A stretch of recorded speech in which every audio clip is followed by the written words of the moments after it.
आज की कक्षा में आप सभी छात्रों का स्वागत है।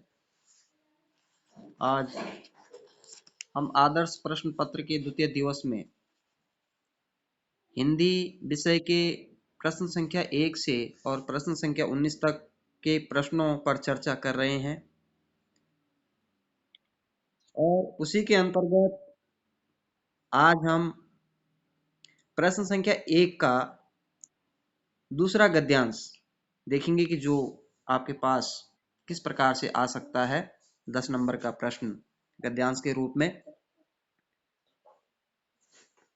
कल मैंने ईर्ष्या और निंदा पर आधारित गद्यांश पर चर्चा की थी। आज हमारा गद्यांश है, आपके मोबाइल स्क्रीन पर दिखाई दे रहा है। हाँ, तो मोबाइल स्क्रीन पर दिखाई दे रहा होगा आपके पास। तो कल मैंने इस गद्यांश को पढ़ा था और यह भी आपके पास परीक्षा में आ सकता है।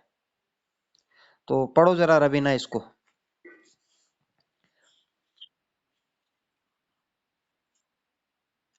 हाँ, आज वाला जो अभी स्क्रीन पर दिखाई दे रहा है।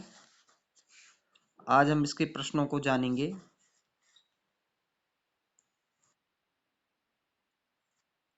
इसमें नहीं पढ़ा पढ़ा जा रहा है, मोबाइल में जो भेजा हुआ है ये तो हो जाता है। ये जब आप इसको स्क्रीन बड़ा हो जाएगा, जब हाथ से इसको बड़ा करेंगे तो बड़ा भी हो जाएगा। साफ नहीं आ रहा है। अच्छा, चलो दोबारा दिखाता हूँ मैं। है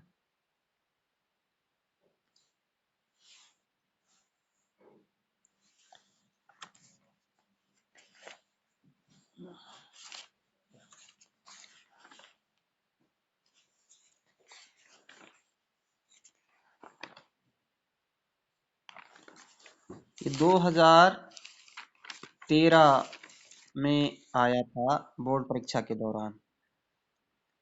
2013 में।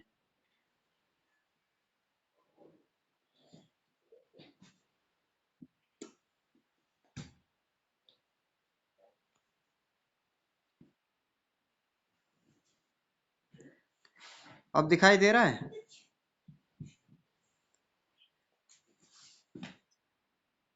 साफ नहीं आ रहा है। चलो तो मैं देखिए, आप इसका स्क्रीनशॉट भी बाद में भेज दूंगा मैं। तो यह भी आपके पास आ सकता है और हमें सबसे पहले समझना है कि हमें क्या करना है। इंपॉर्टेंट ये कि गद्यांश से अपठित होते हैं और इनमें से कोई भी गद्यांश आपके पास आ सकता है। ठीक है, कोई भी आपके पास आ सकता है। तो हमें क्या करना है कि हमें सबसे पहले उसको पढ़ना है। जैसे देख, आप अपनी स्क्रीन पे देख रहे होंगे, दान मनुष्य में आत्मा के जागरण की पहली सीढ़ी है। लेना अथवा ग्रहण करना मानव का स्वभाव है। वह माता पिता से, मित्रों से, समाज से, देश तथा विश्व से और अपने चतुर्दिक फैले निसर्ग विस्तार से लेता है। बिना लिए मनुष्य जी नहीं सकता। हम जिसमें सांस लेते हैं वह हमारे चतुर्दिक फैला वायुमंडल, हम जिस धरती पर चलते हैं वह सर्वशः पृथ्वी, वह अमृत सा जल, वह फल फूल और अन्न का विस्तृत भंडार, सबसे हम लेते हैं। देने अथवा दान की प्रवृत्ति प्रायः क्षीण है। लेना ही हमारा जीवन है। यह प्रक्रिया हमारे जन्म से देहावसान तक चलती रहती है। जब लेना मनुष्य का स्वभाव है, तब देना या दान उसका संस्कार है। ज्यों-ज्यों उसमें प्रज्ञा का, विवेक का विकास होता है, त्यों-त्यों वह समझता है कि दिए बिना वह अपूर्ण है। ज्यों-ज्यों वह विकसित होता है, लेने के साथ ही देना भी उसका स्वभाव बनता जाता है। जो जितना ही बड़ा होता है, वह उतना ही समाज और देश को देता है। ग्रहण करने की प्रवृत्ति जैसे मरण पर्यंत समाप्त नहीं होती, वैसे ही दान की प्रवृत्ति भी समाप्त नहीं होनी चाहिए। जो ईश्वरवादी या आत्मवादी नहीं हैं, उनके विचार से हमारे पास जो कुछ है सब समाज का है। हमने जो पाया है उसे आवश्यकता होते ही समाज को लौटाने में तत्पर रहना अभिष्ट है। जहाँ देने में अहंकार नहीं अपितु आनंद है, वहीं देने की सार्थकता है। दान मानव संस्कार की एक कसौटी है। यह इंगित करता है कि हम में आत्मैक्य की, विश्व एवं समाज से अभिन्नता की भावना कितनी विकसित है। सभी उत्तम संस्कारों की तरह दान का संस्कार भी आज समाप्त प्राय हो चला है। पहले के धनिक और आज के धनिक में सबसे बड़ा अंतर यह है कि पहले का धनिक समाज से अर्जन करता था तो अपने संचय को परमार्थ में जुटाता और लौटाया भी करता था और सत्कार्यों में उसका उपयोग करता था। सत सत मंदिर, धर्मशालाएं, कुएं, तालाब, विद्यालय, छात्रावास, अन्न क्षेत्र और अनाथालय इसके प्रमाण हैं। आज का धनिक भी लौटाता है, परंतु अधिकतर प्रचार एवं विज्ञापन के माध्यम से। आज दान का स्तर भी गिरता जा रहा है।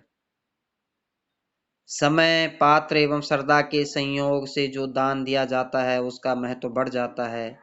स्वर्ग का द्वार अत्यंत सूक्ष्म है, मोहाच्छन मनुष्य उसे देख नहीं पाता। महाराज रंतिदेव शुद्ध हृदय से केवल जल के दान से ही स्वर्ग चले गए थे। अन्यायोपार्जित धन से दान का कोई अर्थ नहीं है, इसलिए राजा नृप को नरक में जाना पड़ा। कल मैंने इस पे विस्तृत चर्चा की थी, दान के स्वभाव पर, और मैंने आपको राजा बलि, राजा हरिश्चंद्र का उदाहरण भी दिया था। आप देख रहे होंगे कि आज दान देने की प्रवृत्ति किस प्रकार की। आज व्यक्ति देता कम है और उसका प्रचार ज्यादा करता है। आपने कोरोना काल में देखा होगा, यदि किसी ने किसी को कोरोना काल के समय में एक थैली आटा दिया तो उसका फोटो खींच करके उसको इतना प्रचार प्रसारित कर दिया कि बेचारा लेने वाले को भी शर्म आ गई। तो आज इस प्रकार का है। वो इस गद्यांश में कहा जा रहा है कि वह दान नहीं है। जिसको हम अपने प्रचार प्रसार और विज्ञापन का जरिया बना रहे हैं वह दान नहीं है। उस दान का स्तर आज गिर रहा है। दान वह है जिसमें समर्पण की भावना हो, जिसमें हमारा कोई मोह न हो, वह दान है। और इस प्रस्तुत गद्यांश में यह भी कहा जा रहा है कि अन्याय से अर्जित किया हुआ धन से दान करने से कोई फायदा नहीं होता है। उस दान को करने से व्यक्ति नरक में ही जाता है, लेकिन स्वर्ग को प्राप्त नहीं हो सकता है। दान वह होता है जो आपने अपनी मेहनत से, परिश्रम से अर्जित किया हुआ धन यदि किसी को दान किया हो, किसी के परोपकार के लिए लगाया हो, वह दान है। अन्याय से अर्जित किया हुआ धन, भ्रष्टाचार से अर्जित किया हुआ धन यदि आप किसी को दान में, किसी को सहायता के लिए लगा रहे हैं तो उससे कोई स्वर्ग मिलने वाला नहीं है। इस प्रकार से ये गद्यांश था। तो ये गद्यांश आपकी बोर्ड परीक्षा में आ सकता है और इस पर किस प्रकार के प्रश्न पूछे जाएंगे उनको भी देख लेते हैं। इसमें आपके पास प्रश्न पूछा जा सकता है, लेना अथवा ग्रहण करना मानव का स्वभाव है। इस कथन का भाव स्पष्ट कीजिए। मैंने कल इस पर विस्तृत चर्चा की थी कि मनुष्य जन्म से और मृत्यु पर्यंत तक लेना उसका स्वभाव है। वो हमेशा कुछ न कुछ रात दिन लेता ही रहता है, इस प्रकृति से, इस संसार से, यहाँ के लोगों से, यहाँ के वातावरण से। केवल लेना उसका एक जन्म सिद्ध जैसा अधिकार मानता है। लेना मनुष्य के स्वभाव में जन्म से ही स्वभाव बन जाता है। पैदा होते ही माता से दूध लेता है। इसी प्रकार वह समाज से, अपने मित्रों, परिचितों, परिवारजनों, रिश्तेदारों से कुछ न कुछ ग्रहण करता रहता है। ग्रहण करने की यह प्रक्रिया जीवन पर्यंत चलती रहती है। जब तक उसका जीवन इस धरती पर है तब तक वो प्रक्रिया चलती रहती है। इस प्रक्रिया के बिना जीवन की कल्पना भी नहीं की जा सकती है। इसीलिए मानव का स्वभाव का अभिन्न अंग है। अगला प्रश्न इसमें पूछा जा सकता है, लेने और देने की भावना में क्या अंतर है, स्पष्ट कीजिए। यानी लेना और देना किसे कहते हैं? लेने की बात अभी हमने करी। लेना और देने की प्रवृत्ति दो अलग अलग प्रकार की भावनाएं होती है। लेना मनुष्य का स्वभाव है, लेकिन देना यानी दान करना उसका संस्कार है। आप देखते होंगे कि समाज में सभी लोग दानी थोड़ी नहीं होते हैं। बहुत सारे लोग, जो लालची होगा वो कभी दानी हो ही नहीं सकता है। उसको तो बस कहीं ना कहीं से ही भ्रष्टाचार से, करप्शन से, बस उसको केवल लेना है, देना नहीं है। वो जितना भ्रष्ट होगा वो कभी दानी नहीं हो सकता है, कभी भी नहीं हो सकता है, क्योंकि उसका कभी अपना पूरा ही नहीं हो रहा है। तो दान क्या करेगा? दान वही व्यक्ति करेगा जिसके अंदर संस्कार हो, और जिसके अंदर संस्कार होगा वो कभी भ्रष्टाचार कर ही नहीं सकता है। वो कभी अन्याय से कभी धन को अर्जित करता ही नहीं है। जिसके अंदर दान का स्वभाव है, दान का संस्कार है। व्यक्ति अज्ञानता और व्यवस्था में क्या करता है? ग्रहण करता है। लेता कब है? जब वो विवश हो। और जैसे जैसे उसके ज्ञान में वृद्धि होती है, उसके विवेक का विकास होता है, वैसे वैसे उसमें दान की प्रवृत्ति बढ़ती जाती है। जैसे जैसे व्यक्ति में दया की भावना, सुख और दुख की भावना, जैसे ही उसका हृदय सहृदय बन जाता है, तो उसमें दान की भावना अपने आप ही आ जाती है, और लेने की कामना उसमें कम हो जाती है। जब व्यक्ति में सहृदय की भावना आ जाती है, दर्द, दुख और पीड़ा, करुणा को अनुभव करने की भावना आ जाती है, तो उसमें अपने आप ही दान की प्रवृत्ति अपने आप ही भर जाती है। जितने भी विद्वान और महापुरुष होते हैं, उनमें लेने की प्रवृत्ति के स्थान पर देने की प्रवृत्ति कहीं अधिक पाई जाती है। ऐसे लोग देश और समाज का अत्यधिक उपकार करते हैं। जो जितना बड़ा विद्वान होता है, वह देश और समाज को उतना ही अधिक देता है। जिस प्रकार व्यक्ति की लेने की प्रवृत्ति जीवन पर्यंत बनी रहती है, उसी प्रकार दान की प्रवृत्ति भी कभी समाप्त नहीं होती है। दान केवल धन दौलत, रुपया, सोना चांदी ही दान नहीं है। दान आपके विचार भी हैं। आपके कितने अच्छे विचार हैं, आप समाज की भलाई किस प्रकार कर सकते हैं अपने विचारों के माध्यम से, अपने कार्यों के माध्यम से, अपने सत्कर्मों के माध्यम से, परोपकार के माध्यम से, वह भी दान है। अच्छे विचारों से दूसरों को रास्ता दिखाना भी दान है। दान की परिभाषा छोटी नहीं हो सकती है, हम उसको संकुचित नहीं कर सकते हैं। दान की परिभाषा विस्तृत है। अगला प्रश्न आपको पूछा जा सकता है, ये तो हुई लेने और देने का क्या अर्थ है। अगला प्रश्न आपसे पूछा जा सकता है कि प्राचीन काल एवं वर्तमान काल में दान की प्रवृत्ति में क्या अंतर देखने को मिलता है। प्राचीन काल और आधुनिक काल में आपको दान की प्रवृत्ति में क्या क्या अंतर देखने को मिले हैं। प्राचीन काल एवं वर्तमान काल में दान की प्रवृत्ति में बहुत बड़ा अंतर है। मैंने आपको कल राजा बलि और राजा हरिश्चंद्र और राजा रघु की कहानी आपको सुनाई थी कि किस प्रकार के दानी हमारे भारतवर्ष में प्राचीन काल में हुए हैं। अनेक अलग अलग युगों में पैदा हुए हैं।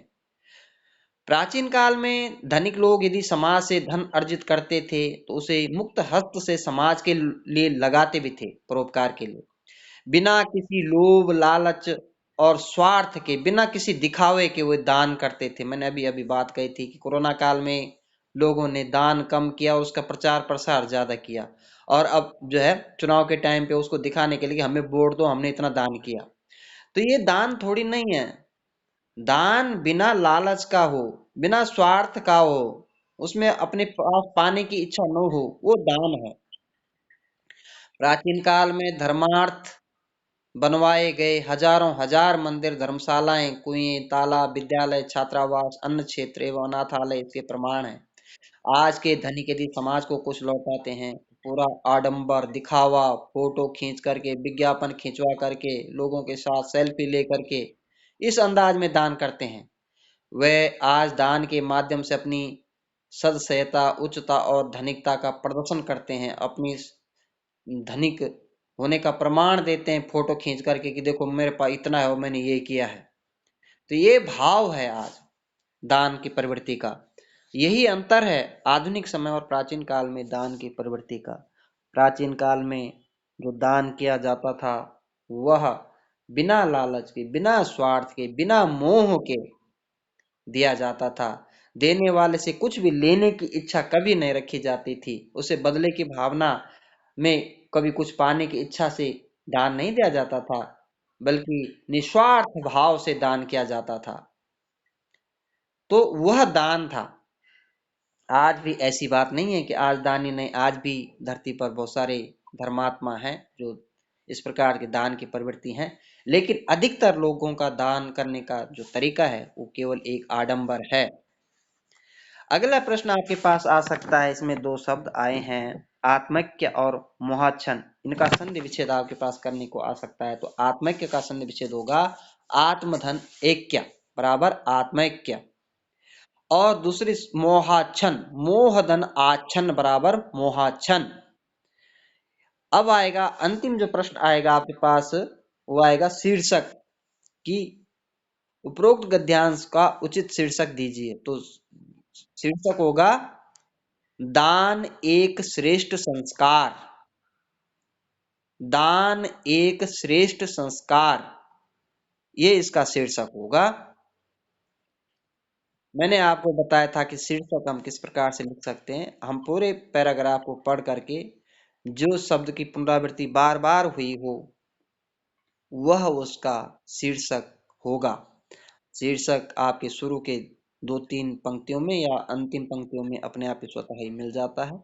तो जब हम उसको ध्यान से पढ़ते हैं तो हमें शीर्षक का अनुभव अपने आप ही हो जाता है कि यह क्या बात कहना चाह रहा है। जिस बात पर अधिक बल दिया जा रहा हो वही उस गद्यांश का शीर्षक कहलाता है। ठीक है। और कोई जुड़ा है शिक्षण में?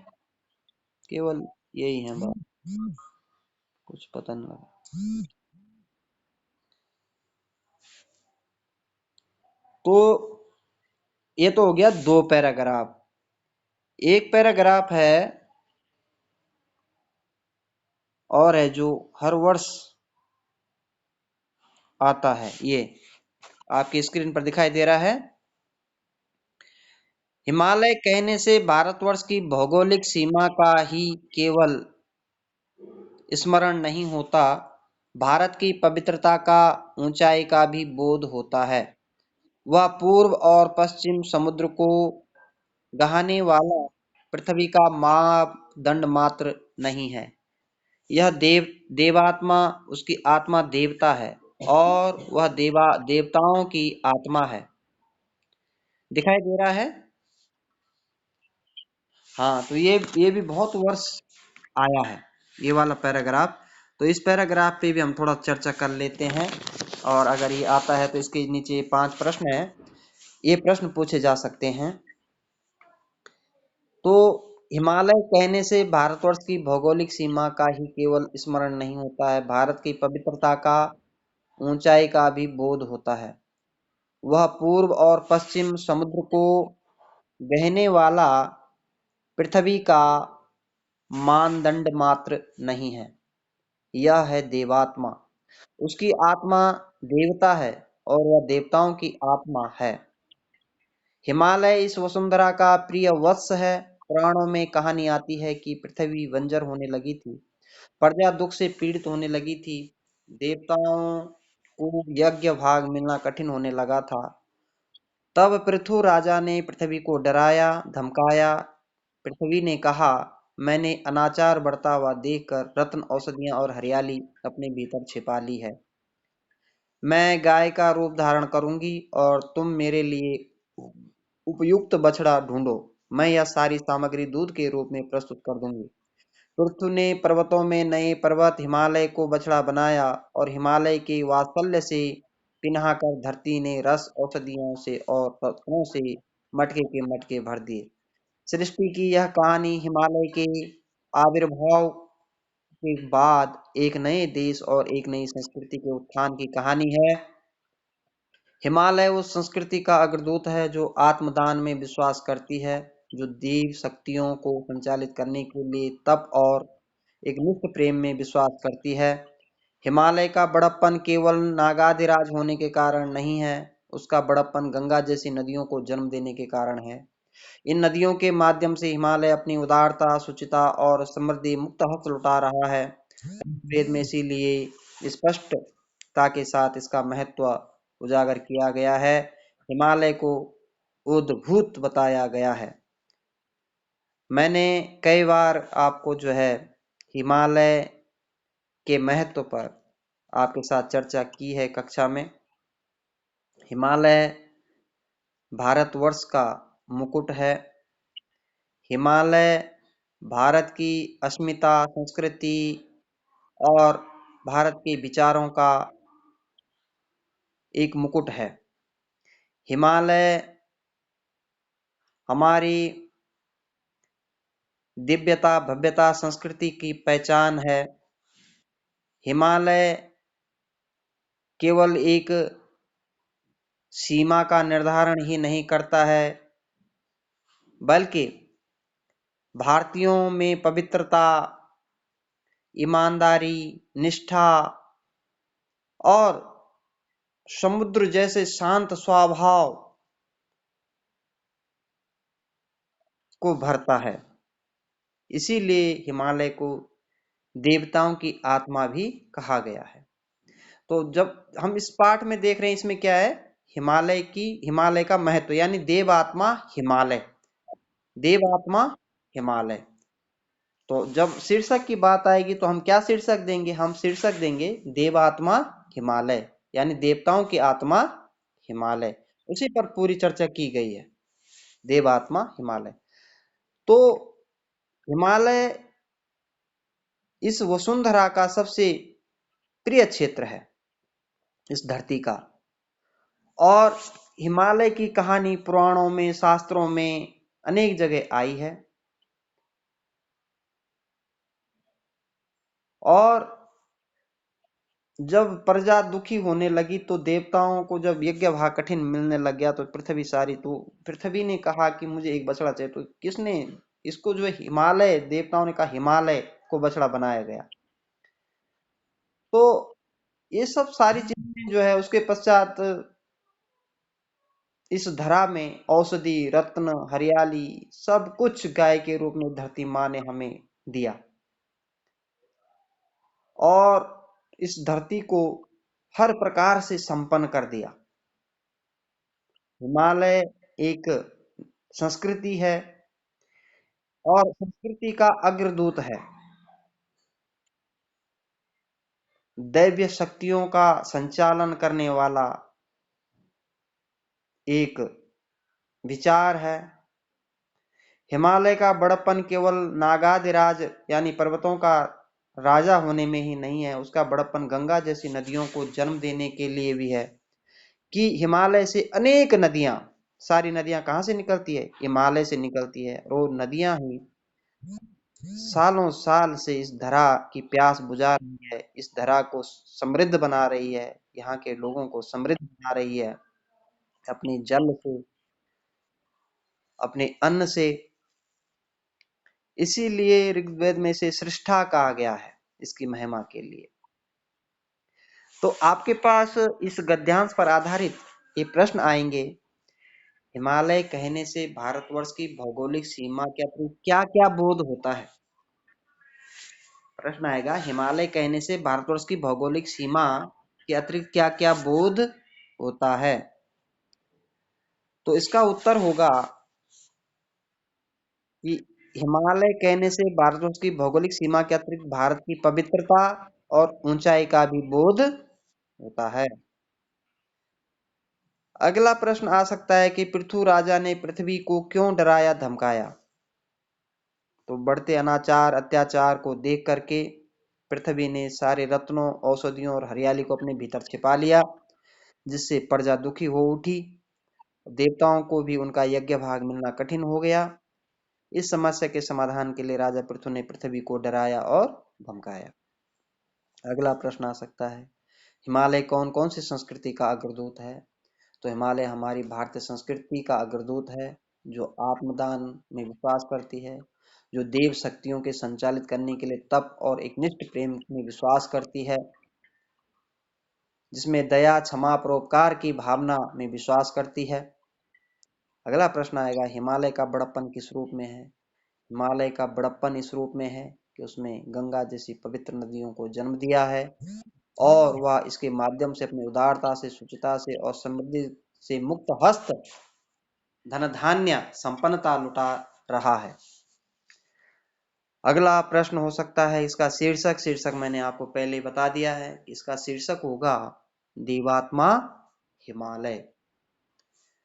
तो ये जो पैराग्राफ था ये हिमालय पर आधारित था और आपको केवल इतना करना है कि अपने पैराग्राफ को ध्यान से पढ़ना है और ध्यान से पढ़ने के पश्चात उसी में उसका उत्तर है, तो हमें उसका उत्तर ढूंढना है और 2-3 पंक्तियों में वाक्य उसमें जो है वो लिखना है। तो इसमें 10 नंबर आपके बिल्कुल निश्चित रूप से आएंगे। तो ये पैराग्राफ आपके आज हमारे एक हमने कल करा और 2 पैराग्राफ हमने आज किए, तो 3 पैराग्राफ हमारे आज संपन्न। इस प्रकार से 10 नंबर की तैयारी थी। कल हम प्रश्न संख्या 2 पर चर्चा करेंगे। कल हम प्रश्न संख्या 2 पर चर्चा करेंगे और प्रश्न संख्या 2 आपके पास होता है निबंध लेखन। क्या होता है? निबंध लेखन, वो भी 10 नंबर का होता है। तो 10 नंबर की जो हमने 10 अंकों की जो हमने चर्चा की, वह 10 अंक, पहला प्रश्न भी 10 अंक का था और उसमें 5 प्रश्न पूछे जाते हैं, जिसमें एक अपठित गद्यांश होता है। उस गद्यांश को पढ़ने के पश्चात हमें उस पर आधारित प्रश्नों के उत्तर देने होते हैं। तो उस पे हमने 3-4 गद्यांश का अध्ययन किया कि किस प्रकार से प्रश्न आएंगे। आप लोग घर में भी इसका अवश्य अभ्यास करें, पढ़ें और फिर ढूंढें, प्रयास करें, अभ्यास करें, कॉपी में भी लिखें। अपनी नोटबुक में 2-3 गद्यांश को लिखिए और उस पर जो प्रश्न बनाए गए हैं उन प्रश्नों के उत्तर भी अपने आप उतारें, अपने आप लिखें, अपने आप ढूंढें, कहीं से नकल मार के नहीं, बल्कि अपने आप उन उत्तरों को ढूंढें और फिर विद्यालय खुलने पर मैं उनको देखूंगा। कल हमारा प्रश्न संख्या 2 पर चर्चा होगी और प्रश्न संख्या 2 आपका होता है निबंध लेखन। और निबंध लेखन में हम कल जो चर्चा करेंगे वह निबंध लेखन का विषय रहेगा वृक्षारोपण, क्योंकि कई बार वृक्षारोपण पर निबंध लेखन आता है। तो हम लगभग 2-4 निबंधों पर चर्चा करेंगे लगातार और उनमें से एक न एक निबंध आपके पास लेखन में आएगा, तो उस पर हम विस्तृत चर्चा करेंगे। तो कल हमारा जो निबंध लेखन का जो बिंदु रहेगा पठन पाठन का, वह रहेगा वृक्षारोपण। वृक्षारोपण पर आपको पता है कि निबंध लेखन में 4 हेडिंग दी जाती है, हमें उस पर लिखना होता है। तो उसमें से हमारे पास होगा सबसे पहले कि वन मानव जीवन के संरक्षक। सबसे पहले तो हम वृक्षारोपण का अर्थ लिखेंगे प्रस्तावना में। उसके बाद आएगा वन मानव जीवन के किस प्रकार से संरक्षक हैं। दूसरा होगा वनों की क्या आवश्यकता है।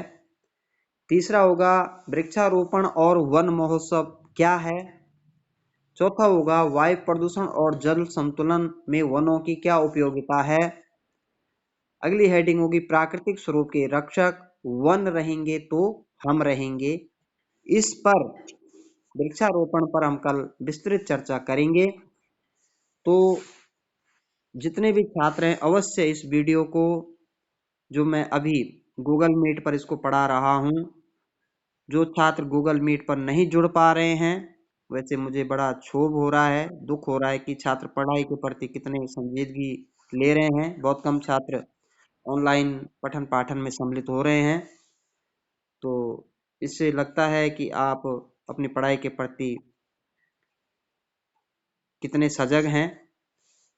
तो जो छात्र गूगल मीट शिक्षण में ऑनलाइन नहीं जुड़ पा रहे हैं, उन छात्रों के लिए मैं यूट्यूब चैनल पर इसको डाल रहा हूं अपने, और उसका लिंक आपके कक्षा ग्रुप में सेंड कर दिया जाएगा। तो आप अवश्य उसका फायदा उठाएं। इस आदर्श प्रश्न पत्र हल और इसके निर्माण में इसकी उपयोगिता बहुत ही महत्वपूर्ण है आपके लिए। यदि आप इसको ध्यान से सुनेंगे, इस पर कार्य करेंगे, तो आपका निश्चित ही परीक्षा की दृष्टि से मनोबल बहुत ऊंचा होगा और बहुत अच्छे अंक आप अर्जित करेंगे। तो अवश्य ही यूट्यूब के माध्यम से भी आप उस पर देखें, उसको डाउनलोड करें और उसके पश्चात उसको देखें, सुनें और उसको फिर घर में उस पर मनन करें, पढ़ें, विचार करें। ये नहीं कि एक कान से सुना और दूसरे कान से निकाल दिया। इस पे आप अध्ययन अवश्य करें, जिससे आपको फायदा मिल सके।